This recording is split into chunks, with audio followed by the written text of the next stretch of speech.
Hello friends! Thanks for joining me tonight. I'm so sorry I couldn't make it last week. I was traveling and I really thought that I could get to a place where I could go live, and I couldn't. So one of the things that's been suggested to me is for me to come out with a schedule like in advance of my availability of when I'm going to be streaming. So I'm gonna do that, and I will have that out to you shortly. But I'm here today, and I'm going to be here next week also. And in case you're new here, my name is Kelly. I'm from Knitswag, and we're going to be talking about number knitting, my favorite knitting book. And it's the original modular garter stitch book, and we're working our way through it. I'm doing all sorts of historical research, and I'm really glad that you're here to join along with me. If you're new here, please, or even if you're not, just introduce yourself in the comments. We love to meet other knitters who are working their way through the book with us and are really interested in modular knitting. So please do say hello. So I went on about a 2-week trip, and I went to Tennessee and to Michigan and to Wisconsin and Ohio, and so I had all kinds of fun adventures, and some of it was fiber related, and that was pretty awesome. So I first wanted to talk with you about some historical research that I've been doing. I'm kind of at the point with my research into Virginia and her story and her life. It's a little slower than it used to be, because I found out kind of all that there is to find out on the interwebs, and so I'm having to go to like libraries now. I just got my first set of documents from, I think I requested them from Harvard University, and so those are going to be coming to me soon. But I'm also working with different historical societies and interlibrary loans and that sort of thing, to learn more about Virginia and her history. Anita says she likes my potterware. Hey Karen, hey Helen, hey Anita. I don't know exactly what that means. I don't know what that means. That's okay. I'm just going to keep forging ahead. So one of the things that I did while I was traveling, we went to the Henry Ford Innovation Museum, and I don't know if you've ever heard of that, but it is wild. It's in Detroit, Michigan, and so if you've never learned about Henry Ford, he was like an eccentric genius, and he started at some point in time, maybe like around 1900 or so, I'm not sure. He started collecting things that he thought were worthwhile, and not just like little things, like big things, like huge power plants and Edison's inventions and Tesla's inventions, and like hundreds of cars, and just like all the interesting American technology that he thought was worthwhile to preserve. He collected it and he put it in a museum. And guys, it's epic. It is amazing. So one of the things that I saw, one of the first things you see when you walk in is like kitchens from the 1700s, and then a kitchen from the 1800s, and then a kitchen from like the 1900s, and so on and so forth. And there's like the home division, and there's the electronics division, and the electrical division, and like farm equipment, and all kinds of wild stuff. And one of the things, because it's a car company, one of the things they had was this huge, like this massive collection of vehicles. And for the first time in my life, I actually thought, I might be interested in classic cars, because they had them all lined up. And it got me thinking, there's a picture of a classic car in number knitting. And I was like, I got to find out what year this is. And so I pulled it up on my phone, so the picture's like this big, and it's really grainy, and it's hard to see. And the only information I have is in this tiny little picture and the fact that the book was published in 1952. And so I went to all the classic cars, and I even like walked around to some of the staff, and I asked them. No one could help me. Hey Nishibi, Elba, you're new, welcome. I see, it is a word. Potterware is a word that Danish podcasters use for the clothes they wear on the podcast. Oh, okay, well that makes sense. And I made this. And I'm going to talk about this in a little bit. But I wanted to show you this this tropical leaf car throw. Let me show you. There we go. So we did this as our knit along last, I think for spring. And yeah, we did this for spring. There we go. Picture in picture. Now you can see me. And this was a really fun project. And there's links. I mean, you can see the chart here. You can see there it is. If you didn't get the chart before, now you've got it. But this teeny little picture here is all that I had to go off. And it's tricky. I've never honestly looked at the interior of cars that much. I really don't care. But for this one, I care. And so the details that really stuck out at me were this little dash thing here. It's got 1, 2, 3, 4, 5 like diagonal things, and then like 4 dark inner spaces.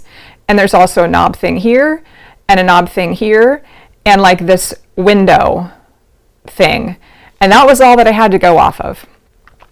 And shockingly, I was able to track down what this is. It wasn't anything from Ford, like they weren't able to help me, but I figured it was an American car, and I did all kinds of research online for like, I thought maybe it was going to be like a 1951, like Virginia would have put like the latest greatest car in her knitting magazine or her knitting book. Like, I don't know why I assumed that. So I started with like 1951 because the book was published in 52. And then I worked back like 1950, and I was doing a search for like interior, American made sedans, and maybe a Pontiac or a Coupe de Ville or, a Bel Air, or like the ones that I had seen in the Ford Museum. But I tried a few other alternatives, and I finally found out that it is a 1940 Chrysler Windsor, which is wild. So I'm gonna show it to you. Chrysler Windsor.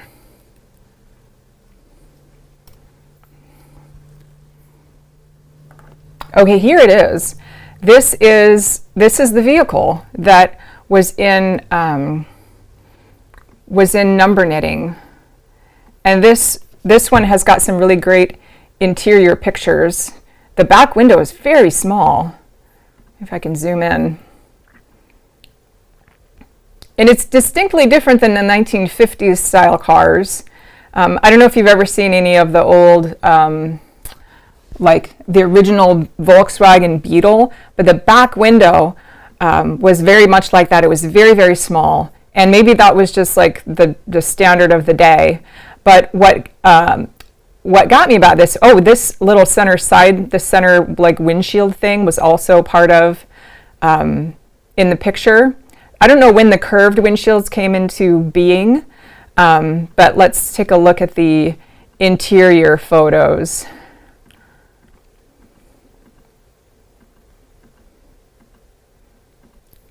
There it is. So it's got this little knobby thing here, and the little gear shifter.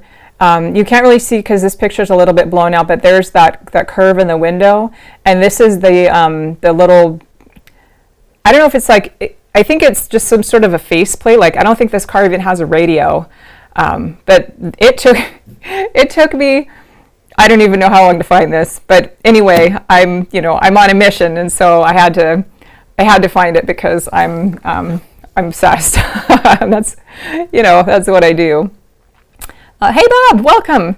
It is a beautiful car, and so it got me thinking, because we also did the tour of the Ford Museum, which I think it's not too expensive. It's like, I don't know, $20 or something, and they'll take you on a tour, and like we got to walk the line. It was the Ford F-150 plant in Dearborn, Michigan, which is like right outside Detroit.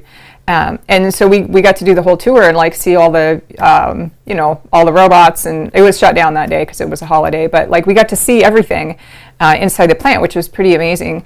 And it got me to thinking, and as the tour guide was telling us a little bit about the history, and also from what I've learned, that like the US government during the 1940s they like commandeered most of the factories in America, including Ford and, you know, a whole bunch of different car manufacturers. They said, you're not going to make cars anymore. You're going to make, you know, military planes or tanks or whatever. And so how this ties into number knitting that's so interesting is that this was probably, because I don't know exactly when the U.S. entered World War II. I think it was like right around 1940.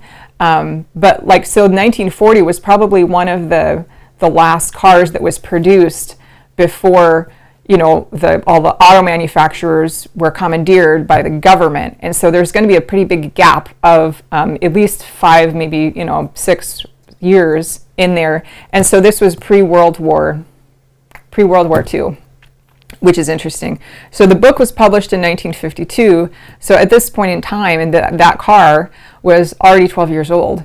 And I don't know, most people nowadays probably don't keep a car for 12 years. I mean, I guess they could. I don't know how long cars lasted back then. I know when I was a kid growing up, I think I got my first car in 1994, and it was like an 88. And so it was less than 10 years old. And it was, I mean, it was on its last legs. You know, cars from the 80s just didn't last that long. And I kind of wonder like what the lifespan of a car was in the 1940s, like if you used it all the time. Anyway, I had to find out what kind of car it was, and now I know. Now I need to figure out who the woman was in the car. It's not Virginia, but I haven't researched every single person in the book yet. A lot of times they might have like their name mentioned in an obituary or something, like for the older ones. But like if you're trying to get a picture of someone that was born in like 1890 and find that picture online, that's not really happening. So I may never know who that woman is, but I'm gonna keep trying. So that was my historical research. I've also got some other things kind of in the works, doing some research with a historical society up in Kittery, Maine. So I'm still working through that. So stay tuned. Stay tuned for that one. Another thing that I did on my trip that I think is worthwhile mentioning because it's historical. My husband and I went to the RV Hall of Fame, and so we have. Let me look it up for you. We have the RV Hall of Fame. We have an RV, and we like to travel, and I don't know if they're going to have. They don't really have great pictures. But the RV Hall of Fame has examples, like really good examples of RVs going back to like the 1800s. So they've documented like kind of in the same vein of Henry Ford, how he documented 100 years of vehicles. The RV industry has done the same thing, but it's specifically with RVs. And so at the very beginning, like the whole idea of it's like a horse-drawn carriage or horse-drawn, buggy of some sort. At some point, the RV crowd, they would put little canvas cots in there and have extra steps and extra sleeping accommodations and that sort of thing. And so the cars and the RVs, they were on the same path until they diverged slightly. So the RV Hall of Fame has got the little teardrop campers from the 50s. They've got motorized ones from the 1920s all the way up until modern day. And what's so cool is that all of them were donated or they're on loan. And so these units were actually lived in. They even have a whole mobile home section. And so you can see if you have an RV or a motorhome from the 1970s, it's like a time capsule. It's like all shag carpet and, gold and yellow. And they've even got some Cher and Sunny magazines and records, laying about. And it's just even the people, some of their old stuff is in there. And so if you're into history and you want to see actually how people lived, the RV Hall of Fame is it's awesome. It's totally awesome. It's like a time warp. It's wild. So because it has not just the automotive end of things, but also the technological advances. You can see how the manufacturing process got better over the years. But what's so cool is that it merges with how people lived, the kinds of cabinetry they lived in, and the kinds of, plumbing fixtures they had, and like what their refrigerators were, and like how they decorated their place, and like, like how the seats were constructed, and like what kind of bedding they chose. And like, it's just this really interesting like merger of several different kinds of fields. So if you're ever in Indiana, I highly recommend go to it's called the RV Hall of Fame, and it's in Elkhart, Indiana. And Elkhart is the RV capital of the world. They have so many manufacturers and dealers there. It's wild. So check that out. Let's see. All right. So next up, Rose says her van is 288,000 miles. That's awesome. That's a lot of miles. That's more than my van has. All right. So while I was traveling, I got to do a lot of knitting because I'm not the driver, I'm the passenger, and we both like it that way. I think there's only been like twice in my life that I've been the driver and Steve hasn't been the passenger, and I think both times were like to the ER or like to the doctor or something. So whenever we take a road trip, I get to knit the whole time, which is awesome. So I did manage to finish this. This is the linen blouse. And I think I had showed this off a couple of times when it was in progress. And the original in the book was, it was kind of low cut, I guess. Virginia had recommended using a strapless bra, which, looks great. It's not very comfortable. So here's the linen blouse, and it is a stunning blouse. I made mine in wool this time. I made the first one in linen, but I made mine in wool. But it comes very, very low right here, which is fine if you're just posing for a picture. But I found that as soon as I I moved, there we go. As soon as I moved a little bit, that it would fall off the shoulders. And so I decided to add some extra right up in here just to keep it on. And so what I did is I picked up it would be a divided triangle, and so I picked up all along here, and I worked it as a divided triangle. But what I wanted to do was, because if you do a divided triangle, you've got a flat edge at the top and then the two lower edges. And so what I wanted to do was just decrease this. I didn't want it to come all the way up. I don't want the neckline here. I wanted it to kind of dip. And so what I did is I just worked, because normally you work a decrease on either side and a decrease in the center on every other row. But what I did is I added some extra decreases in the center on some of the backside rows to just kind of give it a little bit of a dip. And I did the same thing with the front and the back. The back rises up just a little higher. I don't know if you can see it that well, but it comes up a little higher in the back than it does in the front. And so this was the first time I'd ever modified the divided triangle like that, and I thought it worked pretty well. It doesn't fall off now, and it's low enough that I'm comfortable with it. It doesn't look like really, really super conservative, but it's also, age appropriate and modest and all that, which is great.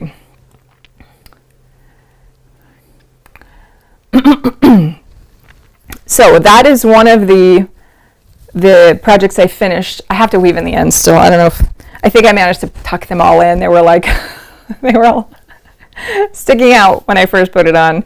I also made really good progress on, here it is, on the bodice blouse.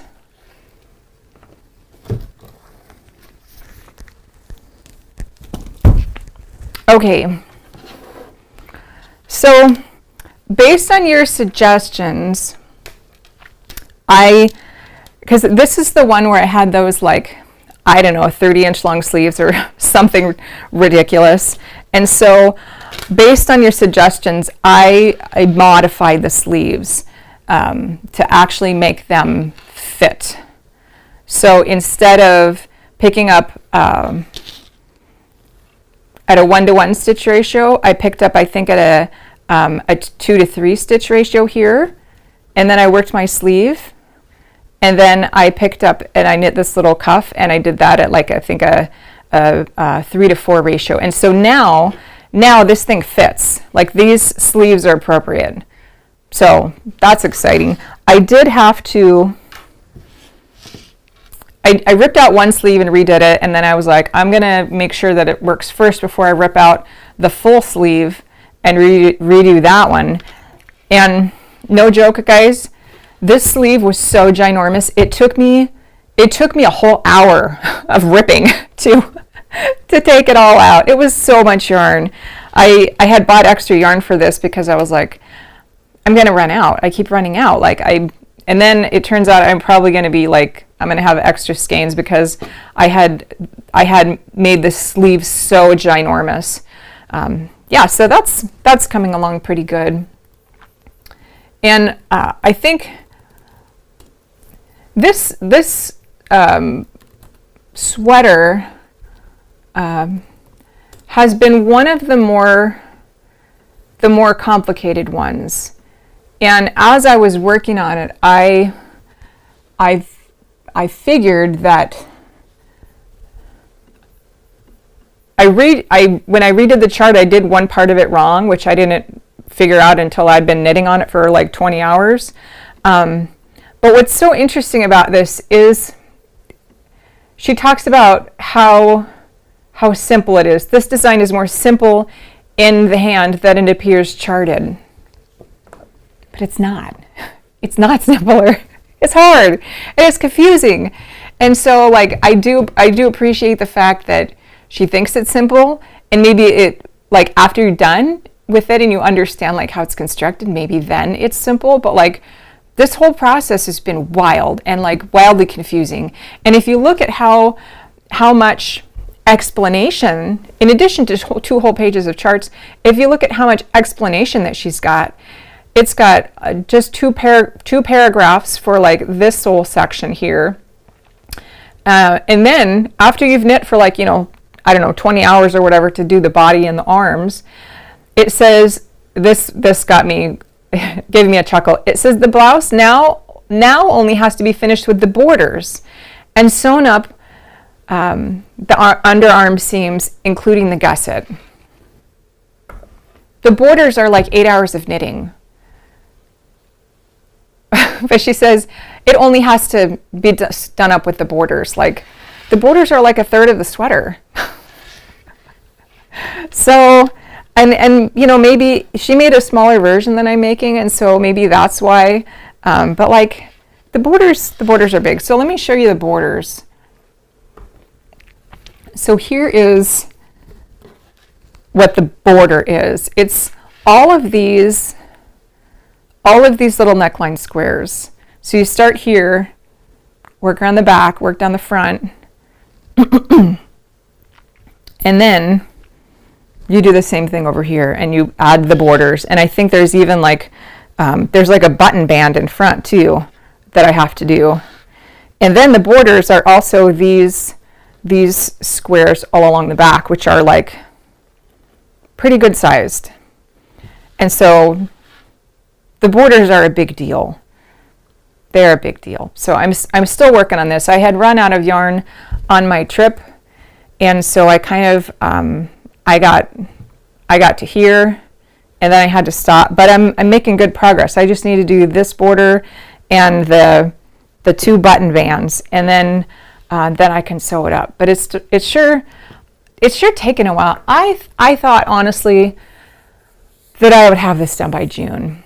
And I know part of the problem is because I made like 5X sleeves, which are like 30 inches long, and I had to rip out all that. But even still, this is more involved than I thought it was going to be. So that's all right. That's why I'm doing this. Lesson learned. Rose asks, I wonder if it would be simpler if you did the course in order as it was expected. I'm thinking you're referring to the correspondence course.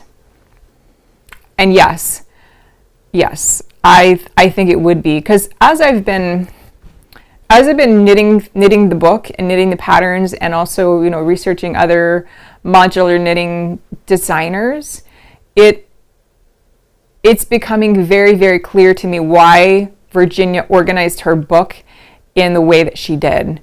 Each item in the book, each of the shapes in the book was important, but each of the items within each section of the book, it was to teach you a certain skill, and they all had a purpose. They all have very distinct lessons that are to be learned. And even if we look over at the table of contents here, these are the main sections: how to number knit, number knitting and flat design, so like shawls and scarves and flat things, costume design for children, costume design for men and women, and then to the adventurous knitter. And each one of those is a very, very distinct kind of a learning lesson. And I think that's probably the reason that I used to think I could just republish the book, but like as a new format, but the way that it's organized makes so much sense. I don't know that most modern knitters would be willing to just like work through the lessons like maybe Virginia's students were, because she did it as a correspondence course, and I'm thinking she probably issued these the lessons like one at a time. And so they, like, if you only had the one lesson or the two lessons, you had to work through them until the next, you know, batch of lessons came in the mail months later. And so, but now, you know, modern knitters, we've got like all the access to all the patterns. And so when I originally started putting out the call for testers, and, you know, say, oh, just look through the patterns and see which one you want to test, and they would like shoot for the ones in the back. And like, so even if they were good knitters, it was missing all of the fundamental elementary, like to us, like really elementary knitting knowledge that maybe Virginia had like a little bit of a tweak on. And so it was missing all that foundational stuff. And I understand wanting to just jump to the end. I totally get that, because I'm that way. But the correspondence course method and the way that she organized it makes so much sense. So much sense now. And I've been working on this for 8 years. Mishibi asks, I wonder if the modifications are replicable. I'm thinking that you are referring to the sleeves in this bodice blouse. And if so, then yes, because Rose actually came up with those modification numbers for me. And I think what I would need to do is to come up with a formula, like a spreadsheet for, like, you know, if you determine like whatever size that you're making, and like what your base squares are going to be, like how big that is. Mine is a 36 by 36.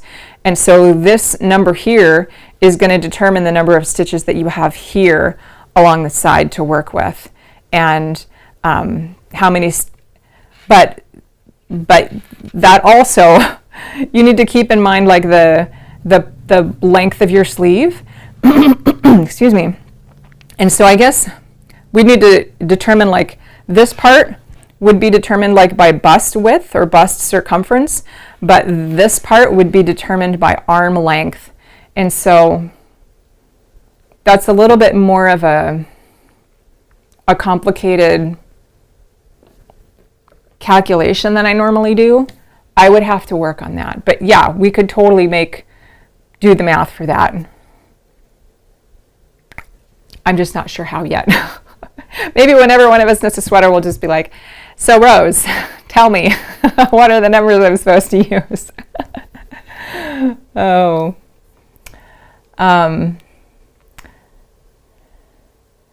Yeah, we don't know. Rose says we don't know how fast Virginia knit. I have no idea. I don't know. It's all garter stitch, and you know, you could do that pretty fast, because there's like no. I mean, other than when you get to like the decrease point, or like, that's kind of like the only place you have to pay attention. Like when you're starting a new unit, picking up a new unit, and when you have to do the decreases. Like other than that, you know, just be sure to do it on the correct side. So that's why I love it, because it's, you know, it requires, for the most part, very little attention paid to it, which is great.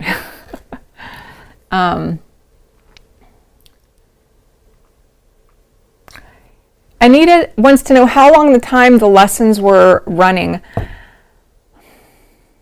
I'm not entirely sure. I think probably a couple of years. Because she started, the earliest the record that I've seen for her correspondence course advertisement, I think, I need to go back and look in my research files. I think it was in 1950 in Hand Weaver and Craftsman. And so like maybe 49. So, and then if we go up until 51, so it probably would have been about 3 years max, I think.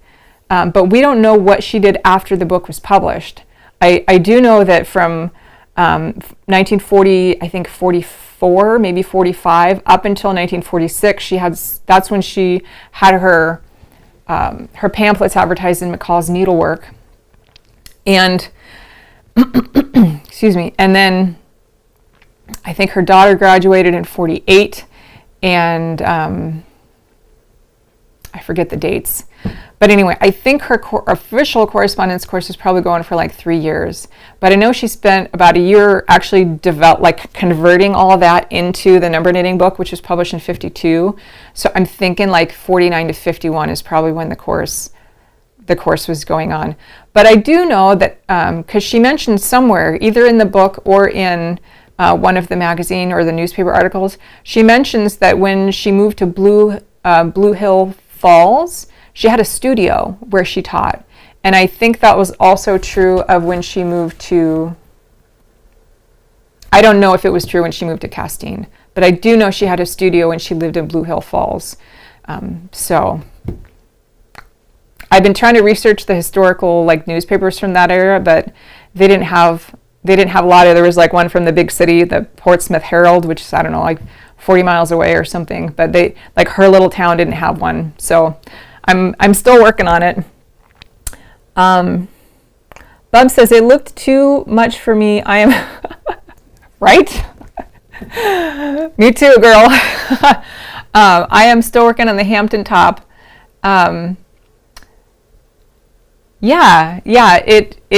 This bodice blouse, it's a doozy. It is a doozy, and it's going to be great. It's going to be great once it's done, but it's, I mean, if you want a challenge, this is the one for you. It's wild. Rose says the length of the sleeve drove her calculation for the modification. Thank you for that. Yeah, I think that was totally right. Good job, Rose. I still need to come up with a formula, but I think using that as a starting point to help, calculate the pickup and the pickup ratio, that's good. Okay, so what's next? Oh, because I ran out of yarn, I started something new, of course. All right. So this is, I needed like probably about 15 yards of yarn, of this green yarn, to finish my linen blouse, and my hair is all wonky today, on my trip. But I didn't have it wound off, and I was crunched for time, and so I just brought all of it. And then I ran out of yarn on my bodice blouse, and I was like, well, I got like 1,000 yards of this stuff.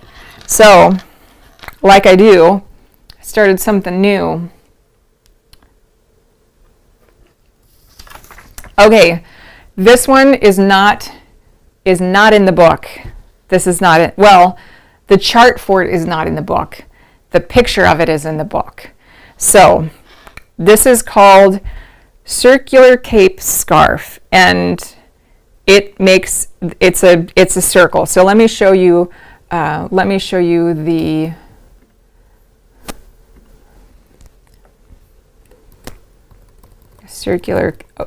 circular cape. There it is. So this is the picture in the book. The chart is actually not in this book. And so, but like I can chart stuff without, I can chart it without a chart, you know. I can just look at it and see what it is and draw it. So that's what I did. Yeah, so the way that it starts, you start with a divided square and you work your way down, and then you make another divided square and you know, work your way, I guess, up. And then you pick up here and here and you work this modified unit. And this unit is very cool because it's not one of the 7 in the book. So the 7 are square, rectangle, triangle, divided square, divided triangle, single wing, and double wing. So there's 7 in the book. This is different. There's this whole section in the book called To the Adventurous Knitter, and she has like modified, I think she called them modified shapes or modified units, and this kind of falls into that category as a modified unit. And it took me quite a while to find where this was, like the instructions for making this, because it says this circular cape is a step forward in number knitting design. The units between the strips of divided squares were knitted by alternating ridges instead of units. What? And so I found a bit further back in the book, and keep doing a search for this.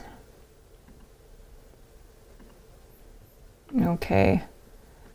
Whoops. There's actually a description of it. Not next to the picture, unfortunately. Here it is.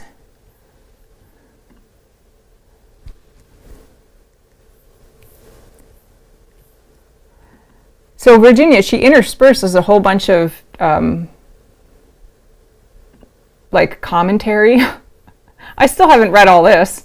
I should, but she intersperses a lot of information throughout her charts, like quizzes and that sort of thing. Of course, I can't find it now, but basically, the way that it works. So you're going to pick up here, and if you were to work this as a divided triangle, you would do a decrease here, and a decrease here, and a double decrease here, every other row. And that would bring this straight across. If you were to work it as a divided square, you would simply do your double decreases right here. And that would bring it up like so. But what Rebecca in the book did, she worked one ridge as a divided square, so double decrease here. And then the next ridge, she worked it as a divided triangle. So a decrease, a double decrease, and then a decrease. And the next ridge, she worked it as a divided square. So she alternated working the ridges as divided square and then divided triangle, and so on and so forth. And what it does is it gives this curve. It looks sort of straight, but I think like when it's done, it's going to have a really nice curve to it. Yeah. So this is fun. This is really fun. And I had made the chart for it based on the picture. And I didn't include the instruction there about the alternating ridges. I should probably do that. I determined that my stitch count is off here. I think in the original pattern it was like a 12 by 12 divided square, and I for some reason I did the one box equals 4. So this number is wrong if I was to just use the same stitch count as in the book, but I'm using a finer gauge yarn and a smaller needle. And so like this box number, it just is going to determine how big your scarf or your shawl thing is going to be. And so like if you want to just make it longer, well, you could just, increase the number of stitches per box, and it would work just fine. I think mine was like 16 by 16, so a 32 inch. Oh, also there's a little collar on it that you just pick up from around you pick up there and just work your ridges of garter stitch, and that makes that cute little collar. Yeah, so that's another thing that I'm working on.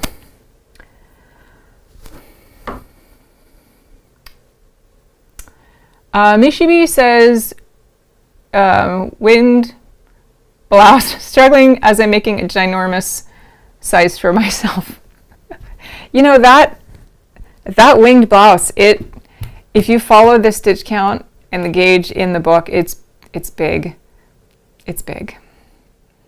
I modified mine so it fit better here, but then the little scarfy things were they were too small. And since we're talking about it, let's bring it out. So if this is someone's first time watching, they can know what in the world we're discussing. So this is winged blouse.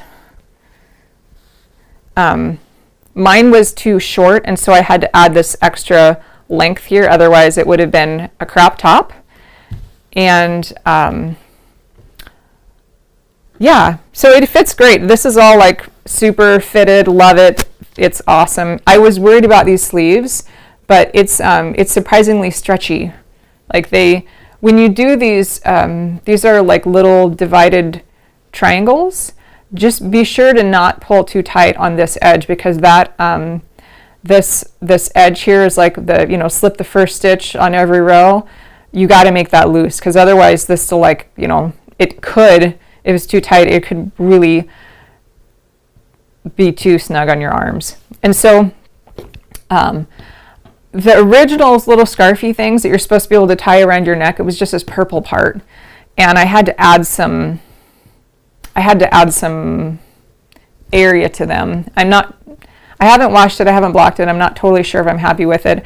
I think it looks a little bit weird when I put it on and it's just like these things are falling down the back, because it's just a little too open right here. But like when these things are brought forward over the front and they're tied, it's cute. It's really cute. Yeah. I think I might prefer it in like one color or maybe two colors. So like, this color and then the rest of it like one solid color. Because this is a little wild for my taste. Yeah. Little crazy.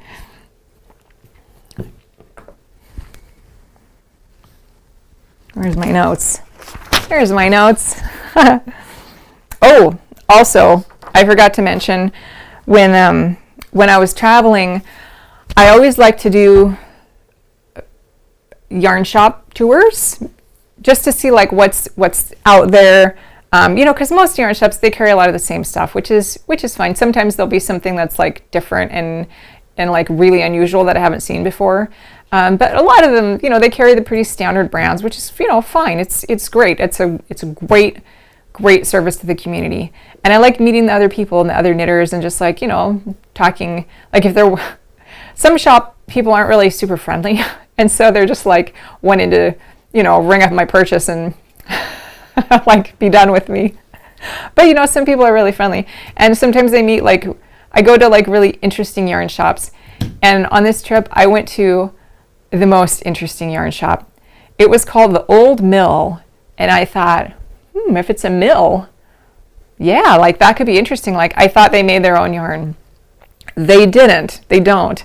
But it's in the Old Mill district somewhere. I think it's in Michigan, and it's like literally in an old mill. Like they used to mill fibers there, like, I don't know, 100 years ago or something, but it's like right on the waterfront, and it's this old building. And so I think at some point in time they started doing like custom weaving, and so there's like this whole weaving studio part of the business. But then like I think around 2008 they started this separate branch of the business that just does yarn. And so they don't have the same kind of yarn that you'd see in like every typical yarn store in America. Like they're not going to sell Cascade, they're not going to sell Noro, they don't have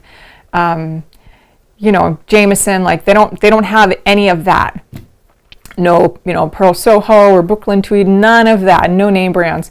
So what's so interesting about this place is what they do, they partner with it's like a rug factory somewhere. And so I guess if you're weaving rugs, like on an industrial, like a custom industrial scale, if that makes sense. So it's not just like one person in her spare bedroom, with like her loom. It's like a company, and they have the big power looms and that sort of thing. But they do custom rug orders with really, really, really high-end yarn, like cashmere and silk and all kinds of really luxury fibers. But they have extras, and the extras for them, like for me, an extra is like, like I'll save a ball of yarn that big, but for the rug company, the extra is like, like a 1 pound cone or a 2 pound cone or a 3 pound cone. And normally they would just take all those cones of yarn because they can't use them. They're not big enough to work with their looms on their rugs. And they're all custom milled. So normally they would just throw them away, which is heart-wrenching. And so I think it was in 2008 that the guy who owns the old mill yarn company, he was like, don't throw those away. We will buy all of them from you, all of them. And so what they have is just like all this, to me, it's not, random sounds derogatory, but it's always varying the kind of stuff that they've got in. And they had everything from like beyond cobweb lace weight, like yarn that was just a little bit finer than sewing thread, but it was on a cone, like a 2 pound cone. I mean, it must have had like, I don't know, 30,000 yards or something. And they had everything from like that up to like a core spun yarn, like this thick, like in huge bags, everything in between. They had natural stuff, they had a ton of undyed stuff, and it was cheap. I mean, you could get like a pound of a silk blend on a cone for like $8. $8. Yeah, it was crazy. And so I'm, walking around, I'm like, I'm touching everything and feeling everything and asking questions, and the numbers that they use, like the way they determine yarn in the weaving world is totally different than the way that they describe it in the knitting world. Knitting, we've got lace weight and sock weight and sport weight and DK and worsted, and we got like the standards, like we know generally what those mean. And in weaving they use numbers like 8/2 or 2/16, or like I don't even know what the numbers mean. I have no idea. And so I had to ask for a lot of help, but it was just such a great yarn shop. And they have all kinds of like spinning wheels and looms and everything. So anyway, what I did is I got a whole bunch of yarn, probably about this much yarn, and it was like, I don't know, $35 for probably like 6 pounds of yarn. I got a lot of cotton linen blends and like cotton viscose blends, and I sent them off to my dyer friend DJ. She's going to dye them up for us, and we can see like what epic things she comes up with. I'm so excited. So anyway, I think I put a link down to them in the show notes. It's just like the most unusual yarn shop I've ever seen. And I've been in a lot of yarn shops, and this one was like, it was wild. It was totally wild. And so like if you ever wanted to try your hand at getting some like be brave and buy yarn without it having a name brand, without you being able to feel it first, or even like see it in person. But like, so if you're, yarn shopping on a budget, but you need a lot of yarn, I would totally, give them a call, and they're super nice, and they could like walk you through it. Yeah, that was so much fun. I wish you all could have been there with me. The mill does have a web page. It is, let's see, I think it was the old mill, it's in the show notes, oldmillyarn.info. Yeah, here you go. So most of the yarn is on like a cone like this. They have some colored stuff, but they have a ton of bare stuff too. I mean, look at this, 20 pounds. It's rug yarn, so that's gonna be kind of scratchy, but it's $100. Yeah, it's wild.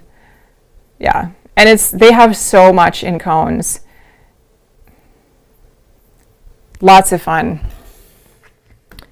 And years ago, somebody gave me some knitting machines and a whole bunch of cone yarn. And I think at the time it was like maybe a 2 or 3 pound cone of yarn, cotton slub, lace weight yarn. Guys, it's been over 20 years and I'm still working on that one cone of yarn. I don't work on it very often, but like cone yarn has got so much yardage on it, it's ridiculous. Ridiculous. All right, so we're working on the winged blouse. Other than Rose, has anyone cast on, or is anyone gonna be casting on for your winged blouse? I think Mishi B, I think you were gonna do it. Anyway, yeah, let me know what you think. I would love to hear what you're working on. Another thing I cast on during my trip, because I had a little bit of yarn, and I've been thinking about, because we've been doing a lot of sweaters, and sweaters take anywhere from like 3 if it's like a short sleeve sweater to like maybe 6 or 7 or 8 depending on how big your sweater is. I like to do souvenir yarn shopping when I'm like out in my travels, and I don't know why, I'll just buy like a single skein of something interesting. And so I have a whole bunch of like orphan skeins that they're waiting for a project. And I live in North Carolina, and like it's hot here a lot of the year, and so I don't need that many hats. And so I've been trying to figure out like what is a good project that I can do with a single skein of yarn, or maybe like 2 companion skeins, and I found one that is great for this.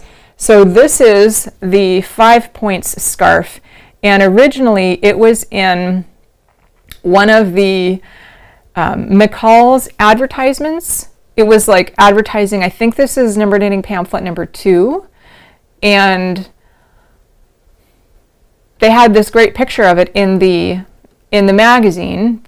We don't have Number Knitting Pamphlet number 2 because it's lost to history, and we're still working on tracking it down. But one of the things that Virginia has done that I love her for is that she oftentimes has pictures of her projects knitted and laid out flat so you can see them. And so I was able to do up the chart for this, and it has 3 triangles in a lighter color, 1, 2, 3, and then 3 triangles in a darker color. And so I wrote the chart for it, and so I'm working on that as well. I think I had the wrong number here. I don't know if my box number is 3. I forget exactly what my box number ended up being. But yeah, it's a pretty simple knit. You just knit it's triangles. It's all triangles. It's super easy. And so I'm knitting mine, I forgot to bring it up here, but I'm knitting mine in like a light pink with little speckles in it for the lighter ones. And then this is like a brownish with little tiny bits of lavender. It's a yarn that I've been saving. I had it for like 8 years, and the colorway is Dachshund. And I had Dachshunds for 17 years, and so I had to buy the yarn that was named Dachshund, but I've never known what to do with it. But now I have it, and they two look really good together. So I think this would be a really great little like 1 or 2 skein project. Great use for orphan skeins, because I think it would be challenging, at least for me, to like incorporate a single orphan skein into like an overall sweater. I would be a little bit nervous about that. I'm not quite sure how it would work out. Maybe I'll get better at it. I don't know. But anyway, so this is another project that that I'm working on. I think I just cast on Unit 3 last night.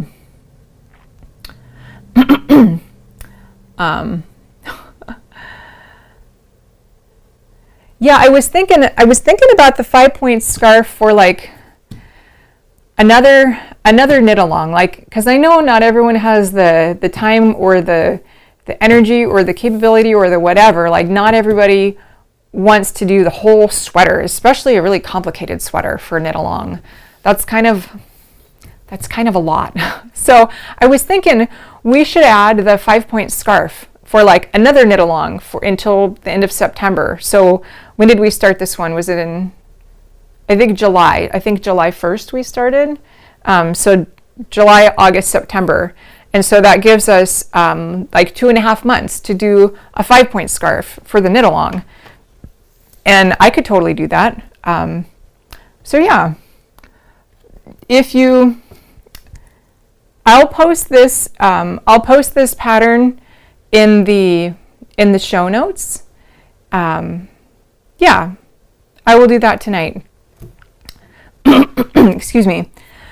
Anyway, so that'll be fun. I had to kind of guess because I didn't have the actual pattern. So I had to kind of guess on her gauge and like, you know, her needle size and that sort of thing. But like, whatever. I'll include some approximate measurements of like what this should be, so you can kind of determine what your stitch count should be.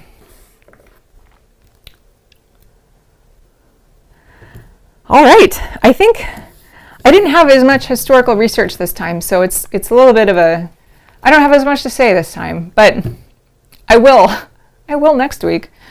Did you guys have any more questions or comments or anything?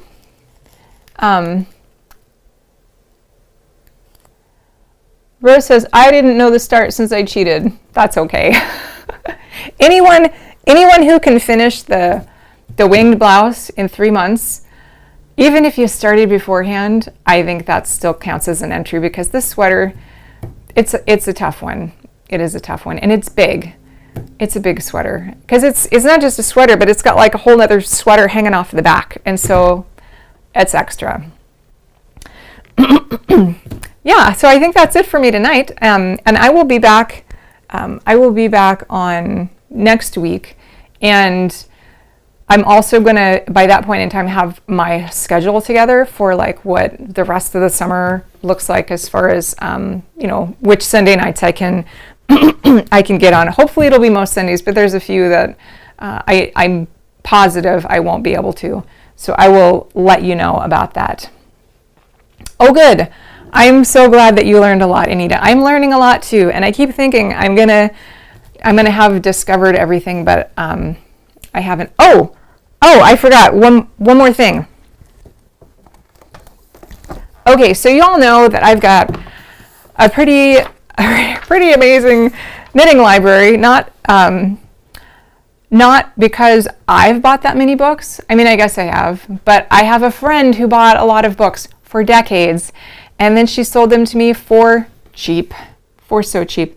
And I was going through my collection recently, and I came across this little gem, and I'd kind of flipped through it a little bit before, but then when I guess it took me a while to like get in the headspace to like really look at this. And when I really started looking at it, I was like, oh my gosh, this is amazing. And so you're not going to see this book in your local yarn shop, more than likely not, because this was from 2003. And I think when it was first published, it was like $45 or something, and you can find them on Amazon now, used for like, I don't know, $25. Yeah, 2003. This is published by Schoolhouse Press, which Okay, here's something interesting. When I was driving around Wisconsin last week, I looked for yarn shops near me in the Yelp app, and it said Schoolhouse Press, like 45 miles away. And I was like, hold on now. Like, you can go visit them? Like, I know they're a publishing house and they do mail order yarn, but like, for some reason, I never, like, the thought never crossed my mind that you could actually go to a Schoolhouse Press. Like, if they have a yarn shop there that you can buy stuff from. So maybe next time I'm in Wisconsin, which is probably going to happen in a few weeks, maybe I'll go. But anyway, okay, so this is unexpected knitting, and seriously, it is unexpected. Let's go that one. So the first picture is life-size knitted teacups. It's with unstiffened cotton, life-size. That's kind of wild, and it's all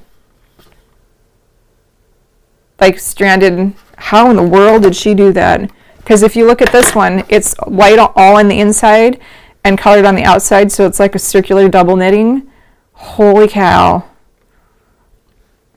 So this woman, Debbie New, she's a genius. Yeah, this is amazing. Okay, I just can't get over this. So we've been talking a lot about, maybe we haven't been talking about log cabin. There's a whole section in number knitting all about the log cabin design. And so here's some of the, like, if you just look at this, you're like, oh, mitered squares, log cabin, like, that's kind of cool. But the log cabin is really regular. And this is not regular. This is all like a little different. And so what she did, it's like pixel art. She charted all this and made a square for each one. And this is all undyed yarn. It's like naturally colored, knit from undyed wool and alpaca to suggest an old sepia photo. The squares are constructed like log cabin blocks by picking up and knitting on strips in garter stitch. Blocks are crocheted together and quilted to a backing with the yarn ends acting as a batting. Like, this is awesome enough, but guys, holy cow. It's the size of a barn. This is insane. And it's all natural colored wool and alpaca. And it's like log cabin and mitered squares. Unbelievable. So if there's very few patterns in here, like what we would consider normal patterns, like there's some that are sort of like, here's a schematic that tells you like how to construct this. But most of this is just sort of like a general guide, or maybe even like here, some of the log cabin type stuff, it's kind of like a guide telling you roughly how to do it, but there's no hand holding at all. There's none of that. But then there's a whole section, I think she's got several galleries. This one is called Freeform Knitting. And so like this is all knit. This is crazy. So some of it is just like her art form that she put